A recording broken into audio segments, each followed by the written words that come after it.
Avertissement. Vrai de vrai je te le jure est improvisé à partir d'un canevas. Oui oui monsieur dame. Précédemment. Vrai de vrai, je te le jure. Salut les pêcheurs, on va parler de pêche nocturne. J'ai vu...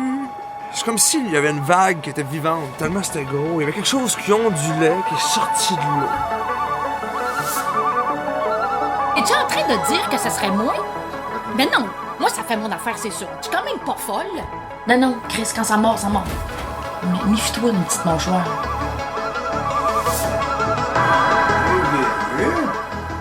J'y ai même parlé en dessous de l'eau. Mon nom est Cathy Desberges. Nous sommes présentement le 20 juin 1992. Je connais personne d'autre qui peut parler aux animaux aussi bien que moi. Tout ce qui vous sera raconté ici est vrai. Vrai, de vrai, je vous le jure. Je suis le détective de l'étrange. Et je poursuivrai jusqu'à ce que j'aie toutes les réponses. Vrai de vrai, je te le jure. Enquête numéro 1. Mystère au barrage. Épisode 4. On se parle bientôt. Bye.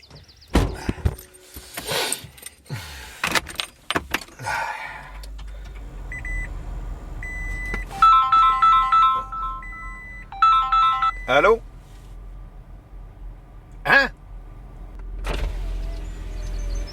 La madame a retrouvé son chien. Chez la voisine d'en face.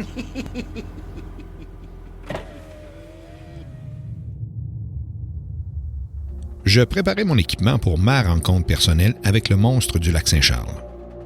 Depuis le début de mon enquête, j'ai rencontré plusieurs personnes qui m'ont appris, chacune à leur façon, plusieurs choses. Suite à leurs recommandations, je m'étais procuré des vêtements chauds. Triste que l'eau est frette. Pour une preuve infaillible, j'avais un appareil photo résistant à l'eau. La première étant évidemment un enregistrement.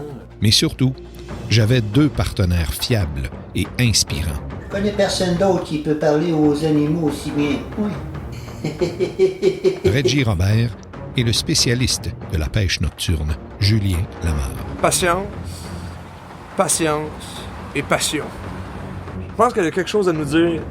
Je sais juste pas comment l'exprimer. J'avais maintenant tout ce qu'il me fallait pour organiser ma rencontre avec le grand serpent.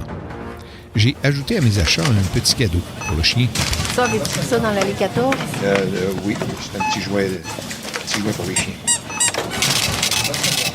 Ça fait un total de 3,45 et 56. Êtes-vous inscrit au programme Récompense Triangle Bonnie Monnaie? Pardon? Êtes-vous inscrit au programme Récompense Triangle Bonnie Monnaie? Non. C'est beau, vous pouvez mettre dans le sac le jouet pour chien. Ça fait un total de 3,45 et 56. J'ai voulu aller voir par moi-même le chien. Comment avait-il retrouvé la maison? Dans quel état il était? Si le serpent l'avait capturé, il avait peut-être laissé des traces, des morsures ou autre. Si tel était le cas, j'aurais des indices supplémentaires sur la nature de Kabir Kouba. De retour du Canadian Plywood, j'ai voulu remettre ce petit cadeau à Harriet et Conrad. J'avais l'impression que je me devais de leur rendre visite pour souligner le retour de Toupie et clore aussi le dossier de la disparition du chien. Mais quelque chose me laissait croire que certains éléments m'avaient échappé. La veille au soir, j'avais fait quelques téléphones. D'abord à l'organisme Les Fidèles Moustachus, le refuge pour animaux domestiques de la ville de Québec. Monsieur Charles Donatien m'a raconté une histoire surprenante. Je vais partir mon appareil là, pour être sûr. Pouvez-vous me raconter encore votre histoire, peut-être une dernière fois que je l'enregistre, s'il vous plaît? Bon, là, c'est la dernière fois que je vous raconte l'histoire parce qu'il faut que j'aille faire à souper pour les chiens. Monsieur Donatien se souvient d'un petit chien qui correspond à la description que je lui ai faite de Toupie. L'organisme. Et votre poste exactement, c'est quoi? Je suis gérant des Fidèles Moustachus, division Ville de Québec.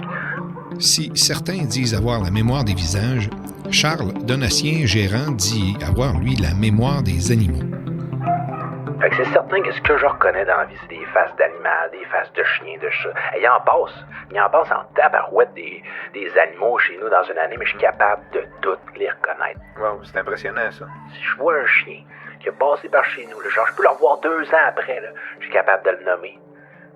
C'est ça mon talent, c'est certain que c'est ça aussi ma passion. Là.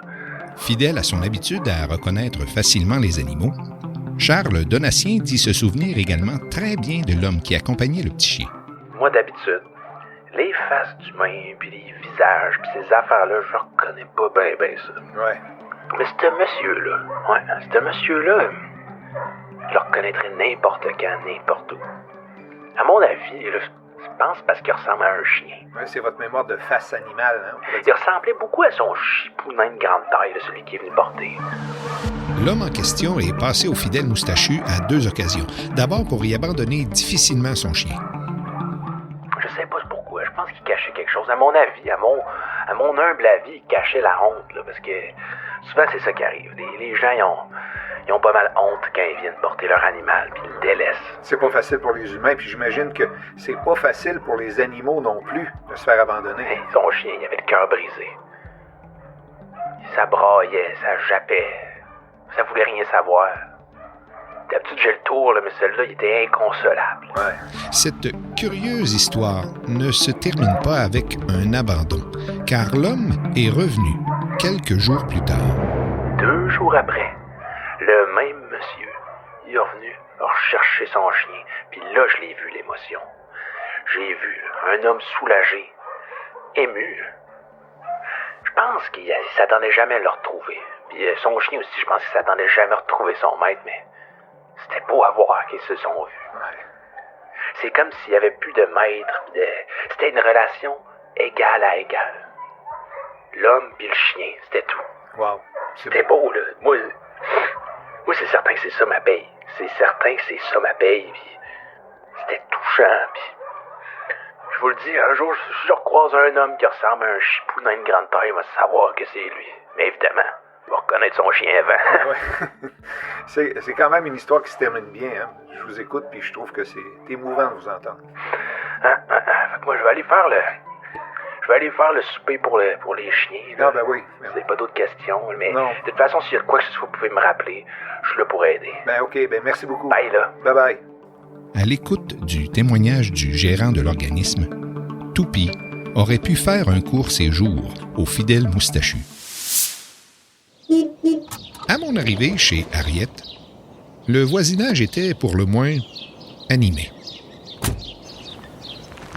Fait que vous avez découvert le chien chez vous? Ben oui, Chris, il est attaché après mon épinette. Tu sais, mon épinette mort, là. Oui. Ben c'est ça, je me suis levée le matin, là, puis j'ai préparé mon déjeuner bien tranquille, regardé dehors. Ben Chris, il était là. Il était là, puis j'appelle Asti. Fait que moi, je suis sortie, j'étais allée voir Harriet. Harriet, c'est Chris de faute, c'est de ta faute. Hey, Chris, j'ai rien fait, je ne sais pas qu'est-ce qu'il était. Son mari arrive, il détache. Hey, un esti de nœud de la mort. Moi, j'essayais de détacher ça, j'étais pas capable, là. Parce que le chien est attaché, c'est ça que j'ai compris. Oui, le chien est attaché après avec un esti de nœud, pas défaisable avec la laisse, là. Mais le mari est arrivé, t'as détaché ça de même, le pied est parti. Nous serions dans l'erreur d'accuser la bonne femme d'Avila pour la disparition du petit chien Toupie. Pourquoi aurait-elle attaché le chien chez elle plutôt que de le ramener chez Harriet ou chez un autre voisin?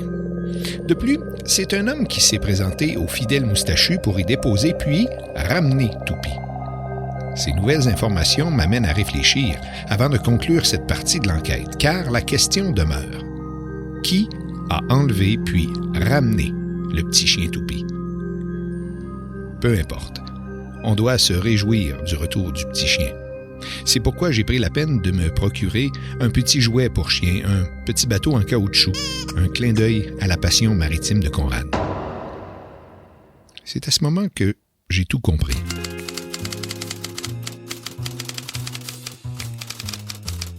Toupie occupait une place quand même importante. Pas juste un peu importante. Pas juste un peu. Très importante. Très important. Comment ça être tellement? Je me suis souvenu de ma visite chez Harriet et Conrad. Je me suis souvenu de cet immense tableau en exposition lors de ma visite. Ça, c'est un demi-nœud, ça, c'est un nœud de galère, ça, c'est un nœud d'allage, ça, c'est un nœud en 8, c'est un nœud de ganzé, ça, c'est un capucin, plein point, jambe de chien, chaise portugaise, chaise double. Petit boudin scout? Non, marin. Madame Micheline Davila dit avoir retrouvé le petit chien attaché à son épinette sec avec un nœud très difficile à défaire.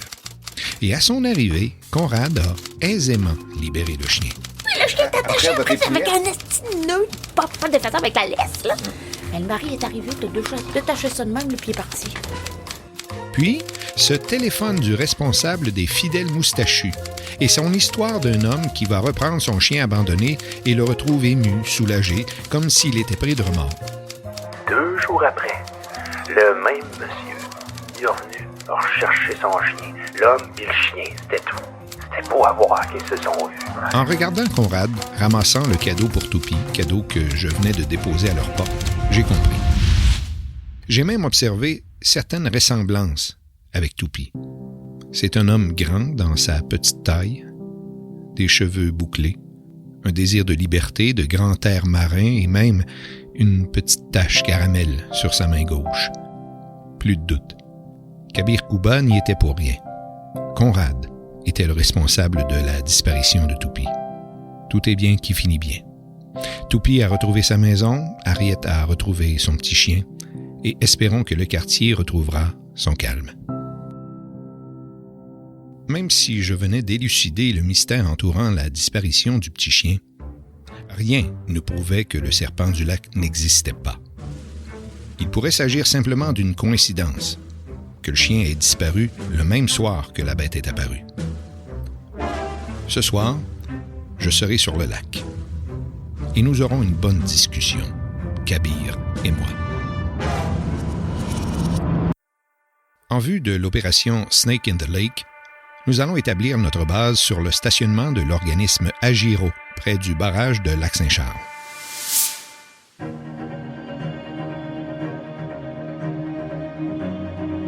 Je rencontre Mélanie Deslongchamps, directrice générale de l'organisme Agiro. L'organisme s'est fait connaître d'abord sous le nom de l'APEL, l'Association pour la protection de l'environnement du lac. L'organisme Agiro, c'est un organisme à but non lucratif, puis le rôle principal, c'est de protéger le bassin versant de la rivière Saint-Charles. On priorise beaucoup le lac Saint-Charles parce que c'est le réservoir d'eau potable, le réservoir qui alimente plus de 300 000 personnes en eau potable. Agiro est un acteur incontournable dans la région de Québec en ce qui concerne la gestion de l'eau, la protection de l'environnement et la préservation des milieux naturels. C'est un organisme d'action, agir eau, agir pour l'eau. On peut les voir sur la rivière et autour du lac au sein d'activités de sensibilisation, de restauration et de formation. J'ai fréquenté régulièrement leur magnifique sentier situé dans le parc des Marais du Nord, sur la rive ouest du lac Saint-Charles. En vue de notre opération, nous allons établir notre base tout près de leur centre écologique qu'on peut visiter, qui est situé tout près du barrage du lac Saint-Charles. Ce qui est particulièrement intéressant, c'est que tout l'été, les représentants d'Agiro surveillent de près l'état et la santé du lac. Il y a des équipes là, qui font que ça l'été, là, à partir de la fin avril jusqu'à début novembre. Ils vont faire des échantillonnages de qualité d'eau, autant sur les rivières du territoire, pas seulement au lac, là, mais sur l'ensemble des rivières du territoire et sur le lac Saint-Charles. Fait que je dirais qu'il y a peut-être une quinzaine au moins de personnes l'été qui sont sur le terrain. 15 personnes, presque quotidiennement sur la rivière et le lac Saint-Charles. Pour moi, c'est 15 personnes crédibles qui auraient pu apercevoir Kabir Kouba. Je suis allé directement au but, demandant à Mme Deslongchamps si ses employés avaient rapporté, ces derniers temps, des observations étranges autour du lac. Une observation étrange d'un animal? Oui, effectivement. Pas nécessairement le comportement d'un mauvais voisin, parce que ça, on en a tous, là, mais... C'est ce que j'allais dire. Il y a des comportements étranges, il y en a plusieurs, mais si on parle de quelque chose de plus spécifique, on nous a souvent parlé qu'il y avait un monstre dans le lac. Madame Deslongchamps fait référence à une photo prise par les citoyens du lac Saint-Charles et diffusée en 2015. La photo avait même fait la manchette du Journal de Québec. Certains résidents du lac avaient alors affirmé avoir observé un serpent de grande taille nageant dans le lac Saint-Charles. D'ailleurs, la photo est toujours accessible sur le web, dans les archives du Journal de Québec, et on peut effectivement bien voir ce qui semble être un gros serpent. Ben, en fait, comme je disais, je me rappelle très bien de cette photo-là, que ça avait fait beaucoup de réseaux sociaux, puis tu sais, pour nous, en bout de ligne, on avait regardé, on avait eu des discussions, puis on nous avait dit que la manière que c'était un peu truqué, puis que c'était ça, là, c'était un poisson là, qui pouvait être... Plus un poisson qu'un serpent ou un reptile. Oui, effectivement. J'ai pas une formation en environnement, mais souvent mon réflexe c'est d'aller vers les personnes ressources. C'est pour ça que j'ai envoyé à des spécialistes du ministère pour m'assurer que c'était pas justement un serpent qui avait été échappé à quelque part ou quoi que ce soit. Donc... Sans en avoir tiré une conclusion définitive, les responsables gouvernementaux avaient présumé à un gros poisson, probablement un brochet. Ouais, le brochet, il y a des très grands brochets au lac Saint-Charles, là, fait que ça peut... La manière que, tu sais, des fois le brochet peut être fait que vous courbé, avez totalement éliminé cette hypothèse-là que ça pouvait être un serpent. Oui, enfin, on n'a pas... Ben, tu sais... Faudrait que quelqu'un l'ait mis, là, tu sais, pour avoir... Il y a pas toujours la possibilité, mais le serpent n'aurait pas survécu longtemps, là, tu sais, dans l'eau comme ça, là, mais il y a toujours la possibilité que quelqu'un possède illégalement une espèce de serpent, qu'il l'a perdu chez lui ou quoi que ce soit, mais nous, à notre avis, c'était pas ça. J'en conclus que la présence d'un serpent est toujours possible. Je me suis quand même permis de lui raconter la rencontre faite par le pêcheur Julien Lamarre, son excursion de pêche nocturne et le message que Kabir Kouba, le grand serpent, lui aurait transmis. Selon vous, là, puis toutes vos connaissances que vous pouvez avoir de la faune, du lac, tout ça, si ce grand serpent-là est revenu, qu'est-ce qu'il peut vouloir dire? Nous dire? Hein? Ben, en fait, c'est sûr que nous, on voit qu'il y a une pression là, sur le milieu naturel. Là. Premièrement, il y a eu énormément de développement sur le territoire au cours des 30 dernières années. Puis on a quand même vu des bouleversements, puis des signes assez intéressants ou importants de pollution sur le territoire. Est-ce que c'est une apparition? Est-ce que les gens l'ont vu pour vrai? Je sais pas, mais pour...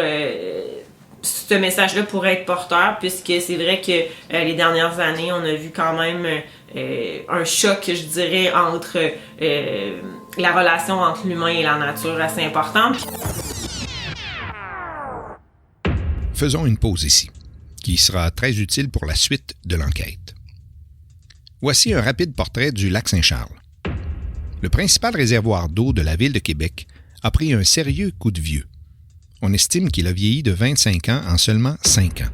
C'est pourquoi l'équipe d'Agiro et la Ville de Québec le surveillent attentivement et veillent à sa protection. D'ailleurs, ces dernières années, d'importants travaux de restauration ont été effectués autour du lac Saint-Charles. Mais l'équipe d'Agiro observe sur le terrain une dégradation de l'environnement en général. Les effets de la présence humaine sur le lac est considérable.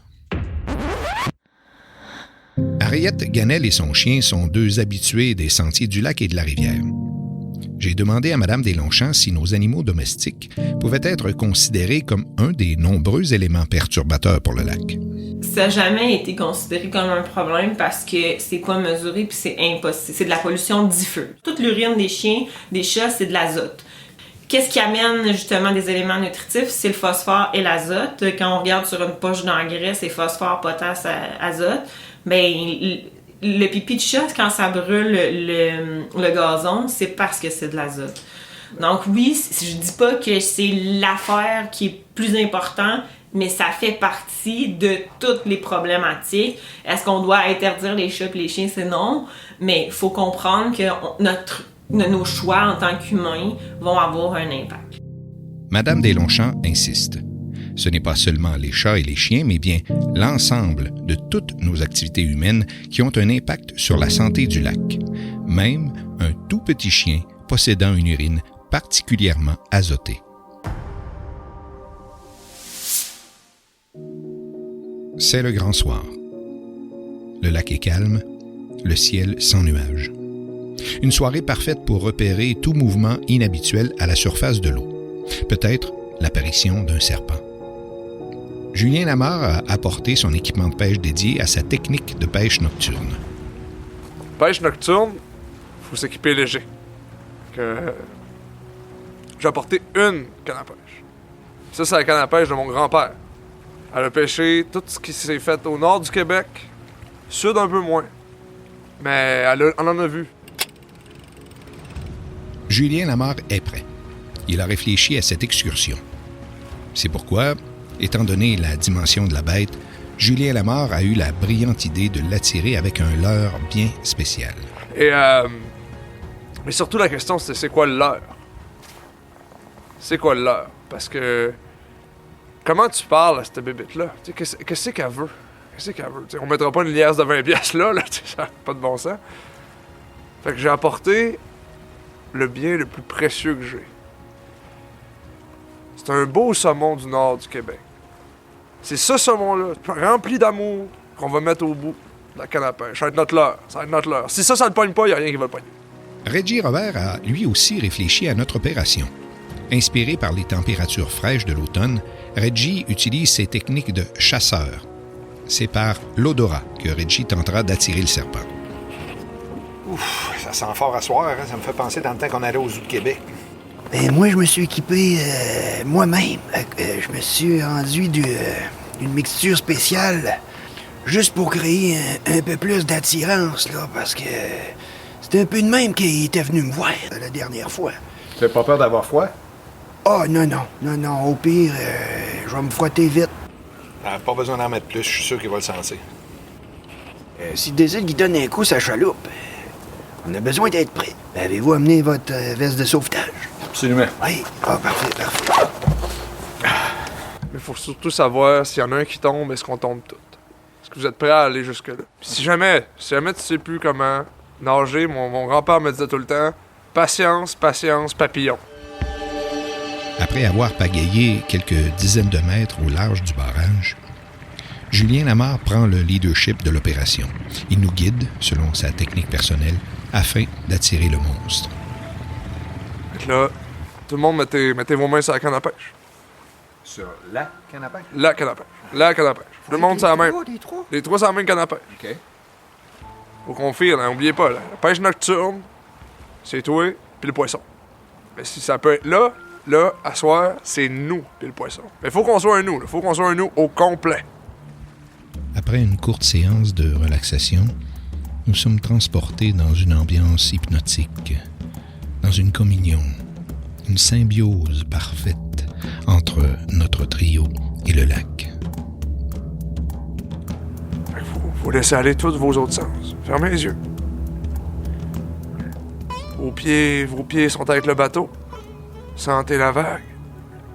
Puis le moindre frétiment, tu vas le sentir. Ça va remonter des pieds jusqu'aux chevilles.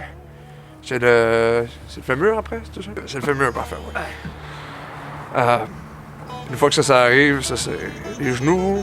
Mais ça c'est le témur, là, tu sais que tu le sens dans ton corps, c'est ça l'important. Tu le sens dans ton corps. C'est-tu dans votre livre, ça? Tout est dans le livre. C'est un chapitre au complet, ça. Je vous le ferai pas au complet, mais c'est une bonne demi-heure, techniquement. Là. Après 45 minutes en transe piscicole, il n'y avait eu aucune touche, aucune manifestation. Nous nous sommes alors déplacés à l'endroit où Reggie Robert avait aperçu le monstre lors d'une balade en pédalo. Reggie décide de s'installer sur la berge pour que nous puissions avoir 2 postes d'observation. C'est la dernière fois, là, j'étais à peu près ici, moi. Les jeunes, ils l'ont vu à peu près là. Le long du barrage, oui. Oui, et puis là, moi, j'étais à peu près ici, là, quand il est venu nager à côté de moi. OK. Fait que là, donnez-moi du lousse avec la corde, préparez votre magnifique saumon. La nuit est sombre. Nous sommes à quelques dizaines de mètres de la berge et Reggie Robert est pratiquement invisible. La silhouette de Reggie Robert se confond à celle des épinettes et des arbustes le long de la rive du lac Saint-Charles, car une fine brume nocturne se lève. Il faut demeurer prudent. Heureusement, je suis accompagné d'un pêcheur nocturne d'expérience. C'est clair là, Julien, toi? Parce que je le vois plus. OK.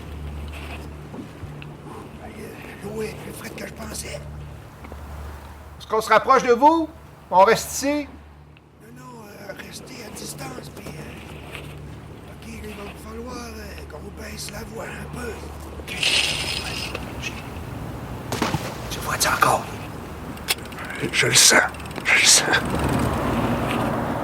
Puis, toujours selon la technique de pêche nocturne, nous effectuons un autre lancer avec la canne à pêche du grand-père de Julien Lamarre.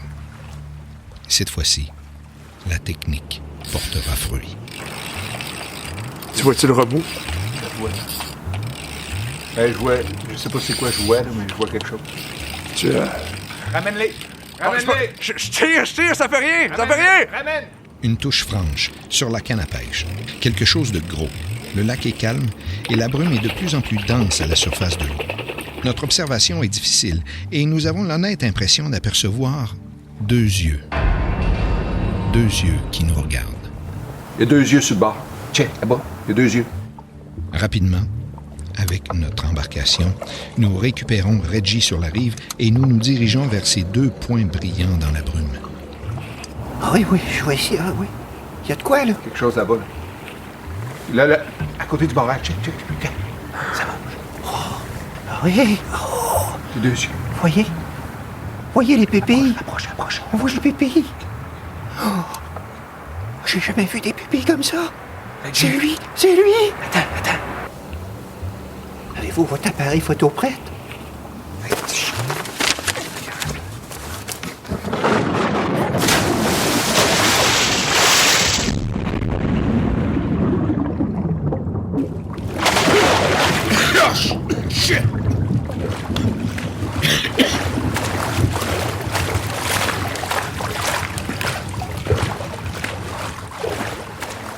Dans l'excitation du moment, ce coup de tonnerre me fait sursauter. Je tombe à l'eau et j'échappe mon appareil photo. Le ciel est étoilé, sans nuages de pluie, et pourtant, le grondement de la foudre s'est fait entendre, comme si Kabir Kouba m'avait prévenu. L'opération Snake in the Lake est un échec. Nous n'aurons pas de photos. Pas de preuves. Le professeur Robert McKenzie me l'avait bien dit. Cette quête pour le monstre n'était pas seulement une quête pour prouver son existence, mais aussi une quête réflexive et porteuse d'un message profond. Bonjour! Comment vas-tu? Ben, ça va très bien, toi-même? Ça va bien. Ton projet, ça va bien? Ben oui, ça va bien. On a fini. Écoute, on a eu une dernière sortie. J'ai téléphoné à Yolande Auquier-Picard pour lui raconter mon excursion sur le lac et la nouvelle apparition du serpent près du barrage. Et on a vu le grand serpent. Le Kabir Kouba? Exact. Ben, je suis pas bien surpris. Oui, on l'a vu et puis on l'a senti. Fidèle à sa grande sagesse, elle me rappelle que Kabir Kouba a toujours été un porteur de messages. Je pense que Kabir Kouba ne se présente pas pour rien. Il peut pas faire autrement, c'est-à-dire que de regarder alentour ce qui se passe puis de se dire non, il faut aller reparler aux humains puis leur faire comprendre qu'il est important de remettre de l'amour dans le cœur de tout le monde. Je lui ai raconté ma chute à l'eau et mon échec pour documenter cette nouvelle apparition. J'étais habité par une grande déception. Mais c'est comme s'il y avait eu quelque chose à nous dire, comme s'il y avait eu un message à nous transmettre qui voulait nous dire qu'il faut que ça aille mieux, qu'il faut que... Que les humains commencent à se redonner la main puis à vivre en respect total. Vivre en harmonie. Faites la paix. Humain. Faites la paix, apprenez à vous aimer et à vous respecter. Oui, tu as bien raison. Merci beaucoup, Yolande. À bientôt. Ça me fait plaisir. Bye-bye. Bye-bye. Bonne journée.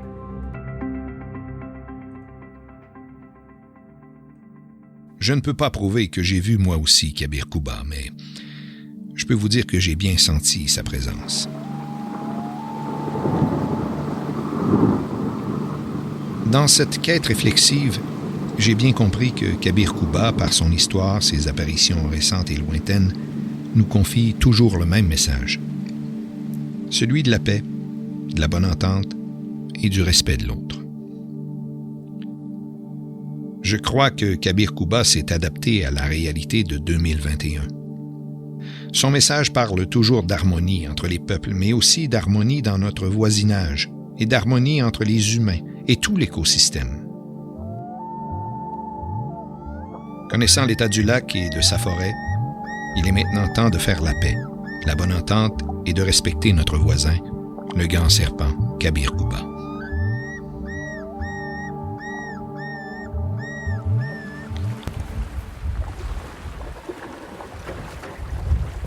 Le lendemain matin, à l'aube, j'ai pris mon canot. J'ai pagayé tout le tour de la baie de l'Écho vers le lac de Lage, au moment où le soleil se lève à l'est, juste au-dessus du barrage et de la décharge du lac. Et là, à mon tour, j'ai parlé au grand serpent.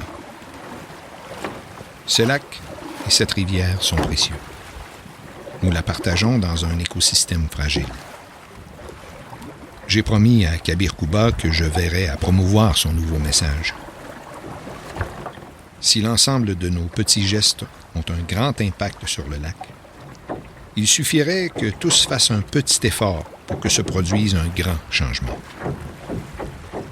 De cette façon, la rivière Akiawanrak et le lac Tiora d'Atuek se porteraient mieux, ainsi que tous les voisins du grand serpent Kabir Kouba.